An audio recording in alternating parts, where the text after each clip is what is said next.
Biografi Erich Homburger Erikson dilahirkan di Frankfurt di Jerman pada tanggal 15 Juni 1902. Sangat sedikit yang bisa diketahui tentang asal-usulnya. Ayahnya adalah seorang laki-laki berkebangsaan Denmark yang tidak dikenal namanya dan tidak mau mengakui Erikson sebagai anaknya sewaktu masih dalam kandungan, dan langsung meninggalkan ibunya. Ibunya bernama Carla Abrahamsen yang berkebangsaan Yahudi. Saat Erikson berusia 3 tahun, ibunya menikah lagi dengan seorang dokter bernama Theodor Hamburger. Kemudian mereka pindah ke daerah Karlsruhe di Jerman Selatan pada tahun 1911. Erik secara resmi diadopsi oleh ayah tirinya. Nama Erik Erikson dipakai pada tahun 1939 sebagai ganti Erich Homburger. Erikson menyebut dirinya sebagai ayah bagi dirinya sendiri. Nama Homburger direduksi sebagai nama tengah, bukan nama akhir. Sebelum melihat lebih jauh mengenai teori dari Erik Erikson, maka kita tidak bisa melewati sketsa biografi Erik Erikson yang juga berperan atau mendukung terbentuknya teori psikoanalisis. Pencarian identitas tampaknya merupakan fokus perhatian terbesar Erikson dalam kehidupan dan teorinya. Erik Erikson adalah seorang psikolog perkembangan Denmark, Jerman, Amerika, dan psikoanalis terkenal karena teorinya tentang pembangunan sosial manusia. Dia paling terkenal untuk coining krisis identitas Fresh. Anaknya, Kate T. Erikson, adalah seorang sosiologi Amerika. Selanjutnya, ego kreatif menurut Erikson. Membangun dan memperluas karya Sigmund dan Anna Freud dan Heinz Hartmann. Erikson menggambarkan ego yang memiliki kualitas kreatif. Ini tidak hanya berusaha secara aktif untuk beradaptasi dengan lingkungannya, tetapi menemukan solusi kreatif untuk setiap masalah baru. Bahkan ketika digagalkan, ego merespon dengan semangat karena memiliki kekuatan dasar dan fleksibilitas. Erikson memandang ego sebagai kemampuan seseorang untuk menyesuaikan diri secara kreatif dan otonom. Erikson juga menjelaskan bahwa ego itu memiliki kreativitas dalam menyesuaikan diri dengan lingkungannya. Tidak hanya ditentukan oleh faktor internal yang berasal dari dalam diri individu, tetapi juga ditentukan oleh faktor sosial dan budaya tempat individu itu berada. Erikson menggambarkan adanya sejumlah kualitas yang dimiliki ego yang tidak ada pada psikoanalisa Freud, yakni kepercayaan dan penghargaan, otonomi dan kemauan, kerajinan dan kompetensi, identitas, kesetiaan, keakraban dan cinta, generativitas dan pemeliharaan, serta integritas. Ego semacam itu disebut ego kreatif. Ego yang dapat menemukan pemecahan kreatif atas masalah pada setiap tahap kehidupan. Apabila menemui hambatan atau konflik, ego tidak menyerah akan tetapi bereaksi dengan menggunakan kombinasi antara kesiapan batin dan kesempatan yang disediakan oleh lingkungan. Ego bukan budak, melainkan yang mengatur id, superego, dan dunia luar. Jadi, ego selain hasil dari proses faktor-faktor genetik, fisiologik, dan anatomis, juga dibentuk oleh konteks kultural dan historis. Berikutnya, ego kreatif dari Erikson yang dapat dipandang sebagai pengembangan dari teori perkembangan seksual infantil dari Freud mendapat pengakuan yang luas sebagai teori yang khas. Berkat pandangannya bahwa perkembangan kepribadian mengikuti prinsip epigenetik bagi organisme untuk mencapai perkembangan penuh dari struktur biologis potensialnya. Lingkungan harus memberi stimulasi yang khusus. Menurut Erikson, fungsi psikoseksual dari Freud yang bersifat biologis juga bersifat epigenesis, artinya psikoseksual untuk berkembang membutuhkan simulasi khusus dari lingkungan. Dalam hal ini yang terpenting adalah lingkungan sosial. Berikut adalah ego yang sempurna menurut Erikson. Faktualitas ialah kumpulan fakta, data, dan metode yang dapat diverifikasi dengan metode kerja yang sedang berlaku. Ego berisi kumpulan fakta dan data hasil interaksi dengan lingkungan. Universalitas berkaitan dengan kesadaran akan kenyataan atau sense of reality yang menggabungkan hal yang praktis dan konkret dengan pandangan semesta.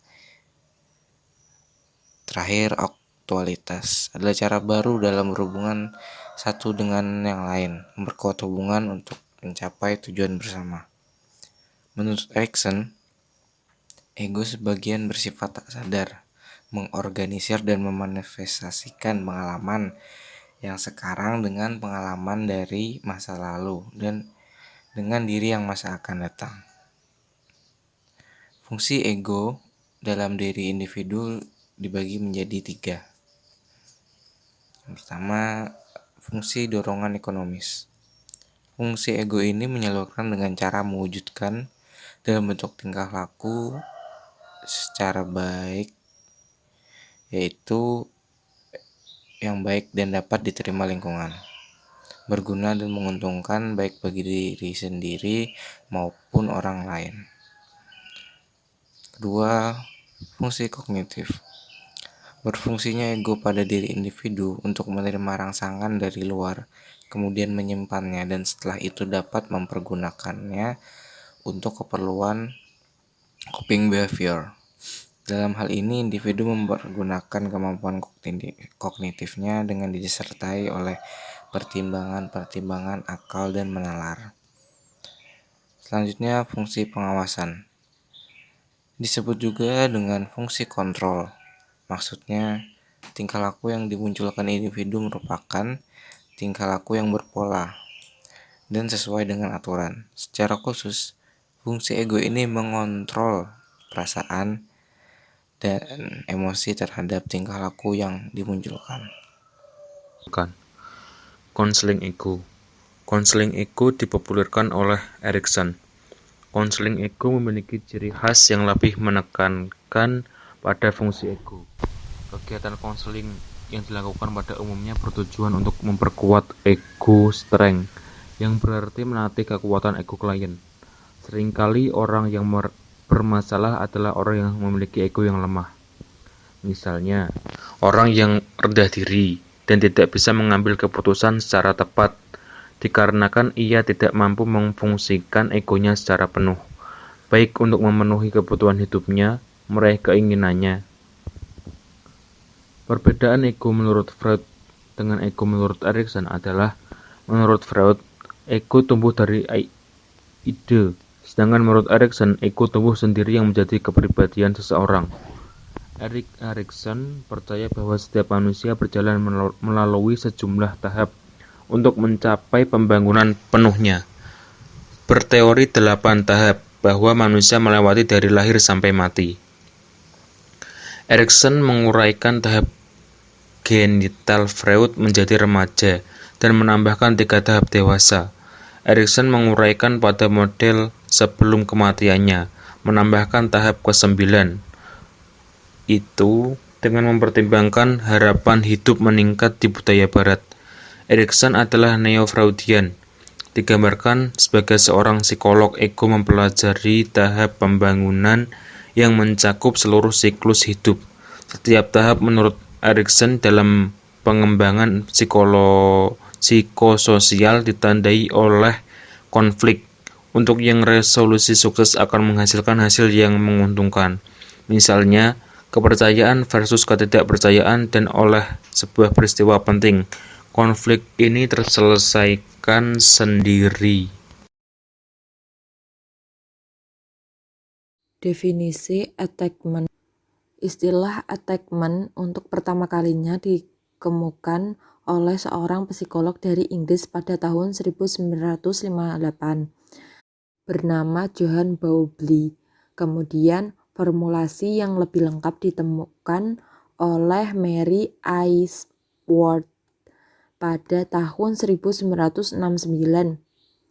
Attachment merupakan suatu ikatan emosional yang kuat yang dikembangkan anak melalui interaksinya dengan orang yang mempunyai arti khusus dalam kehidupannya, biasanya orang tua.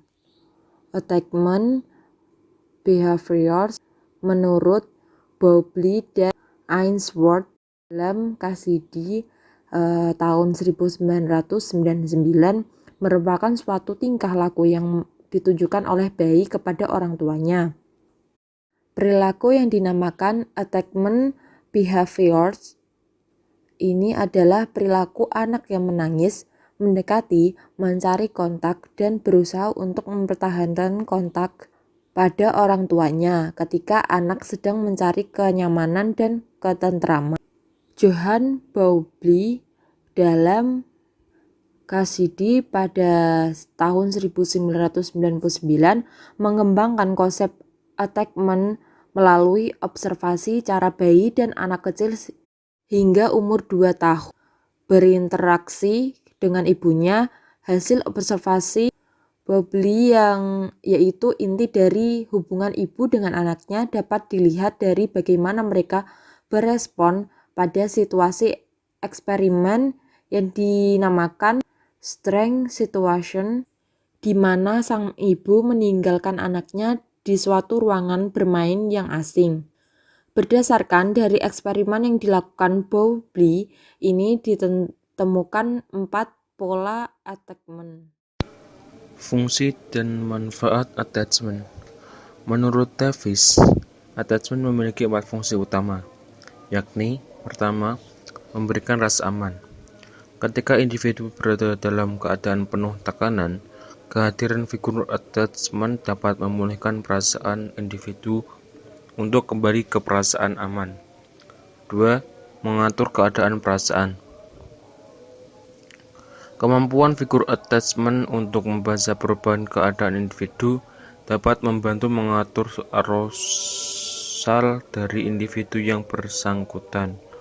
Arousal adalah suatu perubahan keadaan subjektif seseorang yang disertai reaksi fisiologis tertentu. Apabila peningkatan arousal tidak diikuti dengan relief, maka individu akan menjadi rentan untuk mengalami stres. Ketiga, sebagai sarana ekspresi dan komunikasi. Attachment yang terjalin antara individu dengan figur attachment-nya dapat berfungsi sebagai tempat mengekspresikan diri, berbagi pengalaman dan perasaan yang sedang dialami. Keempat, sebagai dasar untuk melakukan eksplorasi pada lingkungan sekitar. Pada dasarnya, attachment dan perilaku eksploratif berjalan secara bersamaan. Individu yang mengalami secure attachment akan memiliki kepercayaan diri yang tinggi untuk mengeksplorasi lingkungan sekitarnya ataupun suasana yang baru karena individu mempunyai keyakinan bahwa figur attachment-nya sungguh-sungguh bertanggung jawab apabila terjadi sesuatu atas dirinya. Attachment mempunyai berbagai manfaat, yakni menumbuhkan perasaan terus dalam interaksi sosial di masa depan, membantu individu dalam menginterpretasi, memahami, dan mengatasi emosi-emosi negatif selama individu berada dalam situasi yang menekan, dan juga menumbuhkan perasaan mampu. 3. Jenis attachment. Ainsworth menyampaikan bahwa pada dasarnya, attachment yang terbentuk tidak berubah dan bersifat stabil dari masa kecil hingga dewasa sekalipun, ditujukan pada figur attachment yang berbeda. Terdapat perbedaan kualitas hubungan pada setiap individu yang dikategorikan menjadi dua jenis, yaitu secure attachment dan insecure attachment. Yang pertama, secure attachment. Secure attachment didefinisikan oleh Ainsworth dan kawan-kawan sebagai suatu keadaan di mana tidak adanya masalah dalam perhatian dan ketersediaan pengasuh. Adanya perasaan aman dalam hubungan dengan figur, kata-katanya mengindikasikan bahwa bayi dapat mengandalkan pengasuh sebagai sumber yang tersedia untuk kenyamanan dan keamanan ketika dibutuhkan. Bayi dengan secure attachment percaya akan adanya ketersediaan pengasuh yang sensitif dan responsif. Dan sebagai hasil, bayi akan berani untuk berinteraksi dengan dunia. Secure attachment akan terbentuk apabila anak mendapatkan perlakuan yang hangat, konsisten, dan responsif dari pengasuh. Kepribadian anak yang secure ketika dewasa akan lebih mudah untuk mengungkapkan kekurangan-kekurangan dalam dirinya. Selain itu, juga anak yang secure akan lebih mengingat masa-masa kecilnya yang menyenangkan. Kedua, insecure attachment. Bayi yang mengalami insecure attachment tidak mengalami ketersediaan dan kenyamanan dari pengasuh yang konsisten ketika merasakan adanya ancaman. Keinginan akan perhatian tidak di atas dengan perhatian yang konsisten. Dampak dari pengalaman semacam itu menghasilkan bayi menjadi cemas akan ketersediaan pengasuhnya. Rasa takut akan tidak adanya respon atau respon yang tidak efektif ketika dibutuhkan. Mereka juga menjadi marah pada pengasuhnya karena kurangnya respon kepada mereka. Attachment yang dialami oleh seseorang di masa kecilnya akan berpengaruh kepada kepribadian di masa dewasanya. Kepribadian anak yang insecure di masa depannya akan tidak mudah untuk mengungkapkan kekurangan-kekurangan dalam dirinya. Dan selain itu, anak yang insecure akan lebih mengingat memori-memori yang tidak menyenangkan di masa kecilnya.